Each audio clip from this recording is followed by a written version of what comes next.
A semana que ven comezará a facerse en toda Galicia un estudo epidemiolóxico sobre o COVID-19. O Goberno galego pretende facer probas a 100.000 persoas cos test enviados polo Goberno central.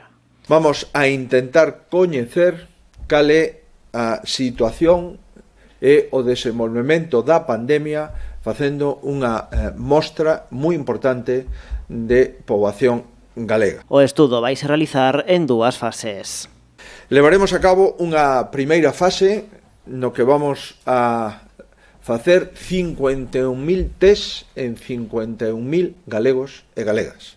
E finalizada esta primeira mostra, as 4 semanas da súa finalización, volveremos a facer test aproximadamente a outros 50.000, 51.000 galegos e galegas ata totalizar unha mostra epidemiolóxica de máis de 100.000 galegos e galegas. O estudo realizarase a unha mostra aleatoria con criterios representativos. Busca facer unha estimación da poboación que está inmunizada. Vamos a intentar facer unha foto de estimación da poboación en Galicia que resulta inmunizada e, en consecuencia, da población que non resulta inmunizada, que será a diferencia da anterior.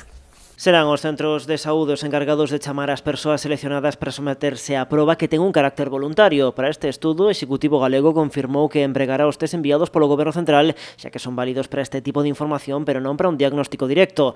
A decisión foi aprobada esta mañá nun Consello da Xunta, no que o Executivo tamén avanzou que a semana que ven vaise facer un reparto de máis de 1.700 ordenadores portátiles entre centros de educación secundaria, bacharelato e formación profesional para facilitar o traballo a distancia do alumnado.